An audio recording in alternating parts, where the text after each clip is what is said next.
সবাইকে স্বাগতম। 3R Nexus media থেকে আমি রেজা বলছিলাম। বাংলাদেশের গত এক বছরে কি পরিমাণ মানুষ গণপিটুনিতে মারা গিয়েছে, কি পরিমাণ মানুষ মব ভায়োলেন্সে মারা গিয়েছে, সেই পরিসংখ্যান শুধু ক্রমান্বয়ে উদ্যমান, ইটস নট নিম্নগামী না।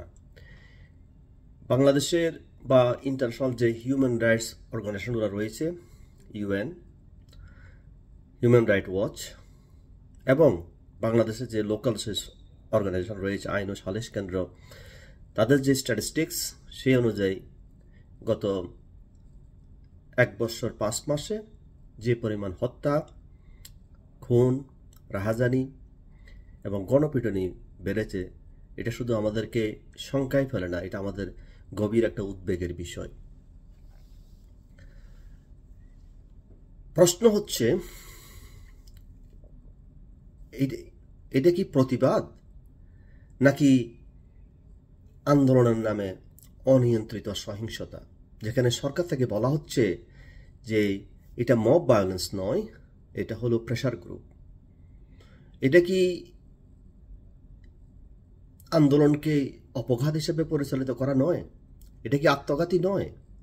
এটা কি সহিংসতাকে উতরিয়ে দেওয়া নয়? আমরা যদি সহিংসতাকে সহিংসতা না বলি, মব ভায়োলেন্সকে নিয়ন্ত্রণ না করি এবং সেটাকে যদি উৎসাহিত করি, তাহলে দেশ, রাষ্ট্র, সমাজ কোনো কিছুই তার স্বাভাবিক গতিতে পরিচালিত হতে পারবে না। বাংলাদেশের গত বছর যে আন্দোলন হয়েছিল, সে আন্দোলনের প্রধান লক্ষ্য ছিল মানুষের অধিকার আদায়ের সংগ্রাম এবং শান্তিপূর্ণ গণজাগরণ। যদিও এই আন্দোলন নিয়ে অনেক বিতর্ক রয়েছে এবং সেই বিতর্ক সবসময় থাকবে, কিন্তু আমাদেরকে দেখতে হবে এটাকে একটা আন্দোলন, সেটাকে স্বীকার করতেই হবে। সেটার পিছনে যদি কোনো অপশক্তি থাকে, সেটার পিছনে যদি কোনো অপকৌশল থাকে, সেটাকে ভিন্ন পরিপ্রেক্ষিত তাকে ভিন্নভাবে দেখতে হবে। কিন্তু গত এক বছরে বাংলাদেশের মানুষের যে আকাঙ্ক্ষা, বাংলাদেশের মানুষের যে জিজ্ঞাসা, বাংলাদেশের মানুষের যে মনোবাসনা এবং যা বাংলাদেশে হচ্ছে এবং হয়েছে গত এক বছরে, তা একেবারে মানুষের প্রত্যাশার বিপরীত ক্রম। আপনি বাজারে যান, গ্রামে যান, এমনকি শহরের রাস্তায় মানুষকে সন্দেহ করে গণপিটুনি দেওয়া হচ্ছে। আপনি আদালতে যান, সেখানে সহিংসতার রণক্ষেত্র।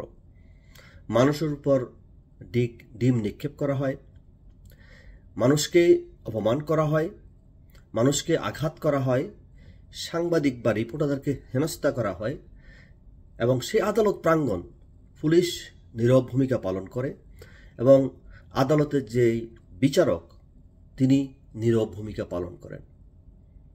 আদালত কি সহিংসতার জায়গা? আদালত হলো মানুষের তার যে ন্যায় বিচার পাওয়ার জায়গা, সেটা সহিংসতার জায়গা নয়। সরকার কি সফল হয়েছে গত এক বছরে to ensure the court and justice is neutral and is playing its role for the people who deserve to have the right justice for themselves? আমরা কি এটাকে আন্দোলন বলবো? আমরা কি এটাকে মানবতা বলবো? আমরা কি এটাকে গণতন্ত্র বলবো? যদি আমরাকে আন্দোলন হিসেবে আখ্যায়িত করি এই হিংস্রতাকে এবং এই উগ্রতাকে, তাহলে এটা আন্দোলনের নামে বা আন্দোলনকে অপমান করা, এটা আন্দোলনের উপর অপমান, গণতন্ত্রের উপর চরম ব্যঙ্গ। বাংলাদেশের যে পুলিশ বাহিনী, সেই পুলিশ বাহিনীকে যে সরকার যখনই ক্ষমতায় এসেছে তারা সরকারের ঢাল হিসেবে ব্যবহার করেছে। কিন্তু পুলিশ তো একটা রাষ্ট্রীয় সংস্থা, যাদের প্রধান দায়িত্ব হলো মানুষের কল্যাণ নিশ্চিত করা, মানুষের নিরাপত্তা নিশ্চিত করা। কিন্তু সেই পুলিশ সে আগের মতোই রাজনৈতিক হাতিয়ার হিসেবে ব্যবহৃত হচ্ছে। আপনারা দেখেছেন কি নৃশংসভাবে মহিলাদের উপর এই পুলিশ হিংস্রতা চালিয়েছে। এই পুলিশ কি তার যে চরিত্র, সে চরিত্র কখনোই পাল্টাতে পারবে না? তারা কি জনগণের কল্যাণে কাজ করতে পারবে না? তাদেরকে কি জবাবদিহির আওতায় নিয়ে আসা যাবে না? আপনারা যদি western country, I live in Australia, every police have the body cam, every police under surveillance. So যখন পুলিশ তার বডি ক্যাম থাকে, তার প্রত্যেকটা মুভমেন্ট, তার প্রত্যেকটা action you can control and you can monitor. যদি পুলিশ তার নিরাপত্তার জন্য কোনো অ্যাগ্রেসিভ অ্যাকশন নেয়, then police get the immunity. But if police is doing extra judiciary things, torturing the people, killing the people illegally, then police held accountable. That's the Western culture and Western society. So আমাদের দেশে পুলিশকে মানুষের কল্যাণে কাজ করতে হবে। এটা police কতদিনে বুঝবে? যত তাড়াতাড়ি বুঝবে, এটা বাংলাদেশের জন্য তত তাড়াতাড়ি মঙ্গল। বাংলাদেশের যে পুলিশের নির্যাতন, বেআইনি গ্রেপ্তার এবং অযাচিত বল প্রয়োগ দিন দিন বেড়েই চলেছে, সেটা এখন সীমা এবং পরিসীমা অতিক্রম করেছে। সেই সীমা পরিসীমা যদি নিউট্রালি বা নিরপেক্ষভাবে হয়, যদি রাষ্ট্রের কল্যাণে হয়, তাহলে সেটা সবার জন্য কল্যাণকর। কিন্তু সেটা যদি শুধু স্পেসিফিক পিপলের ক্ষেত্রে হয়, এটা রাষ্ট্রের জন্য কল্যাণ নয়, এবং সেটা কখনোই কল্যাণ বয়ে আনবেন না। জনগণ চায় পুলিশ তাদেরকে রক্ষক হোক, বক্ষক নয়। পুলিশ যেন জনগণ যেন পুলিশকে বন্ধু হিসেবে দেখতে পারবে এবং তাদের কাছে আইনের আশ্রয় বা নিরাপত্তা চাইতে পারে, ভয় নয়। এখন যদি আপনি পুলিশের কথাই বলুন, মানুষের মনে পুলিশ যখন আপনি বলেন, তাদের কি চিত্র ভেসে ওঠে এক ভয়ঙ্কর চিত্র, যেখানে নির্যাতন, যেখানে এক্সটর্শন, দ্য ঘোষ বাণিজ্য, মামলা বাণিজ্য। এ কি পুলিশের ভূমিকা হওয়া উচিত? তো সমাধান কি? সমাধান একটাই, প্রতিটি পুলিশ অফিসারের ড্যাশ ক্যাম আর বডি ক্যামের আওতায় আনতে হবে। তাহলে তাদের কর্মকাণ্ড রেকর্ড হবে এবং জবাবদিহিতার আওতায় আসবে। আমাদের প্রত্যেকটা আদালত আজকে পরিণত হয়েছে সহিংসতার মঞ্চে। প্রত্যেকটা বিচারক নীরব, পুলিশ আদালতের ভেতরে নিষ্ক্রিয়। এই অবস্থায় ন্যায় বিচারের প্রতিষ্ঠা হবে কিভাবে? যারা আদালতে বিশৃঙ্খলা করে, সহিংসতা চালায়, তাদের বিচারের জন্য স্পেশাল ট্রাইব্যুনাল গঠন করতে হবে এবং আইনের শাসন রক্ষা করতে হলে নীরব বিচারক আর নিষ্ক্রিয় পুলিশকে দিয়ে চলবে না। আমাদেরকে নতুন পুলিশ এবং নতুন বিচারক নিয়োগ করতে হবে, যারা পরিচালিত হবে বিবেক দ্বারা, যারা পরিচালিত হবে তাদের ন্যায় বিচার নিয়ে, মানুষের কল্যাণের জন্য, রাষ্ট্রের বা স্পেসিফিক কোনো পার্সনের কোনো এজেন্ডা নিয়ে নয়। বাংলাদেশের সাংবাদিক আজ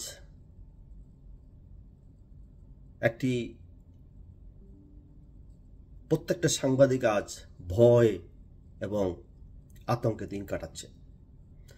সাংবাদিক মঞ্জুরুল আলম পান্নাকে সন্ত্রাস বিরোধী আইনে আটক করা হয়েছে। আন্তর্জাতিক সংগঠন IFJ এবং হিউম্যান রাইটস অনেক সংস্থায় উদ্বেগ প্রকাশ করেছেন। তারা এই ইলিগাল ডিটেনের বিরুদ্ধে প্রতিবাদ জানিয়েছেন। You can see from here, from the IFJ report, they said journalist Manjurul Islam Panna was among 16 people taken into custody by police in Dhaka on August 28, with the case filed under Bangladesh Anti-Terrorism Act. The International Federation of Journalists and its affiliate, the Bangladesh Manavadikar Sangbadik Forum, demand a full and fair investigation and a speedy justice process to ensure people are not unlawfully detained. So, this one was one of the example about how the journalist has been detained in Bangladesh. প্রশ্ন হচ্ছে, সত্য প্রকাশ কি অপরাধ? Press freedom or freedom of expression is human rights, is fundamental rights of every people. বাংলাদেশের আজকে সাংবাদিককে নির্যাতন করা একটা স্বাভাবিক বিষয় দাঁড়িয়েছে। আপনারা দেখেছেন কত হাজার সাংবাদিকের অ্যাক্রেডিটেশন বাতিল করা হয়েছে, কত হাজার সাংবাদিককে কারাগারে নিক্ষেপ করা হয়েছে, কতগুলো সাংবাদিককে ভয় ভীতি দেখিয়ে তাদের কলম বন্ধ করার চেষ্টা করা হয়েছে। আজকে প্রত্যেকটা সাংবাদিক কণ্ঠরুদ্ধ। যেখানে সাংবাদিকদের কণ্ঠরুদ্ধ করা হয় সেই দেশে কখনো গণতন্ত্র বিকশিত হয় না, গণতন্ত্র মৃত্যুর পথযাত্রী হয়ে যায়। গত বছর যে জুলাইয়ের আন্দোলন হয়েছিল, প্রিয় দর্শক, আপনারা জানেন বাংলাদেশের এমন কোনো থানা নেই যে থানায় হামলা করা হয় নাই। হাজার হাজার অস্ত্র লুট হয়েছে এবং সেই অস্ত্র এই সরকার গত 1 বছরে উদ্ধার করতে পারেনি। যদি এই অস্ত্রগুলো উদ্ধার করা না হয়, বাংলাদেশের জাতীয় নিরাপত্তা এক মারাত্মক হুমকির মুখে।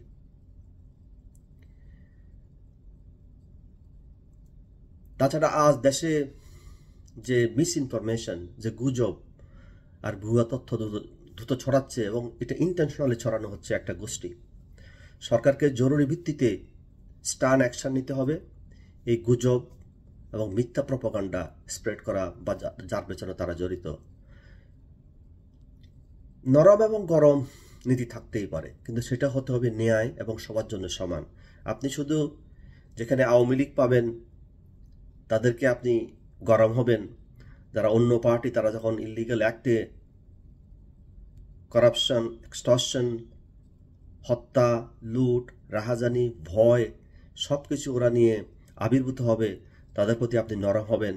শুধু আওয়ামী লীগ সমর্থক বা বুদ্ধিজীবী সাংবাদিক পেলেই যারা ন্যায়ের কথা বলবে, গণতন্ত্রের কথা বলবে, শোষণের কথা বলবে, তাদেরকে আপনি কারাগারে নিক্ষেপ করেন, সেই ধরনের নীতি কখনোই রাষ্ট্রের জন্য কল্যাণ বয়ে নিয়ে আসে না। বাংলাদেশে আর এক কালচার বা সংস্কৃতি চালু হয়েছে রাজনীতি দলকে নিষিদ্ধ করা। প্রিয় দর্শক, রাজনীতি দলকে নিষিদ্ধ করে কোনো দীর্ঘস্থায়ী সমাধান কোনো দেশে হয়নি এবং কোনো দেশে হবেও না। রাজনীতি দল নিষিদ্ধ করলে সমস্যার সমাধান হয়ে যায় না, বরং একটি গণতন্ত্রের গলা টিপে ধরার সমান কোনো রাজনীতি দলকে নিষিদ্ধ করা। গণ অধিকার পরিষদ এবং জাতীয় পার্টির অফিসে যা হয়েছে, একে অপরকে হামলা করা, একে অপরের অফিসে আগুন জ্বালানো, এটা ছিল একটা অপসংস্কৃতি, একটা অপরাজনীতি। বাংলাদেশে আমরা এই ধরনের রাজনীতি দেখতে চাই না। আমরা এও বলতে চাই যে আওয়ামী লীগের যে রাজনৈতিক কার্যক্রম নিষিদ্ধ করা হয়েছে সেটা অগণতান্ত্রিক এবং এই কোনো কল্যাণ বয়ে আসবে না। বাংলাদেশে যে কোটি কোটি যে আওয়ামী লীগ সমর্থক রয়েছে, এটা তাদের প্রতি অবিচার, তাদের মানবাধিকারের উপর লঙ্ঘন। এবং তারা যদি আগামী যে নির্বাচন সরকার ঘোষণা করেছে ফেব্রুয়ারি মাসে, তারা যদি ওই নির্বাচনে অংশগ্রহণ করতে না পারে, তাহলে এই নির্বাচন কখনোই অংশগ্রহণমূলক নির্বাচন হবে না বা ইনক্লুসিভ ইলেকশন হবে না। And this election is not going to be accepted by any international body, countries or organization, even within the inside the Bangladesh people. এটা একটা বিতর্কিত রাজনৈতিক সংকট বাংলাদেশে তৈরি হয়েছে। আমরা বাংলাদেশে এমন একটা ইলেকশন চাবো যেখানে প্রত্যেকটা দল অংশগ্রহণ করতে পারবে এবং মানুষ তার ভয়, ভীতি উপেক্ষা করে নির্বাচনে সে ভোট দিতে পারবে। এখন সময় এসেছে রাজনৈতিক দলগুলো নিজেদের দিকে তাকানো, আত্মসমালোচনা করার। রাষ্ট্রের ভবিষ্যৎ নিয়ে সঠিক সিদ্ধান্ত নিতে হলে আমাদেরকে এখনই পথ ও আইনের শাসন, জবাবদিহিতা এবং সচেতন নাগরিক চেতনা গড়ে তুলতে হবে। প্রত্যেকটা নাগরিকের কাছে আমাদের একটাই প্রশ্ন, বা প্রত্যেকটা মানুষের প্রশ্ন জেগেছে মানুষের মনে, সেটা হলো বাংলাদেশে আজ ন্যায় বিচার কোথায়, বাংলাদেশের আইনের শাসন কোথায়, গণমাধ্যমের স্বাধীনতা কোথায়। রুল অফ ল কোনো ফাঁকা গুলি নয়, এটা কোনো স্লোগান নয়, এটা জনগণের মৌলিক অধিকার। মব কালচার বন্ধ করতে হবে, ভুয়া তথ্য ছড়ানো বন্ধ করতে হবে, পুলিশ, বিচারক ও রাজনীতিবিদ সবাইকে জবাবদিহিতে আনতে হবে। এর পরিবর্তন হলে বাংলাদেশ আরও গভীর অন্ধকারে দিকে চলে যাবে। সময় এসেছে রাষ্ট্র ও নাগরিকদের সম্মিলিতভাবে পথ বেছে নেওয়ার। ধন্যবাদ। আমি রেজা, নেক্সাস মিডিয়া থেকে আজকে এখানে বিদায় নিচ্ছি। আরেকবার দেখা হবে আরেকটা ভিডিওতে। Thanks for watching.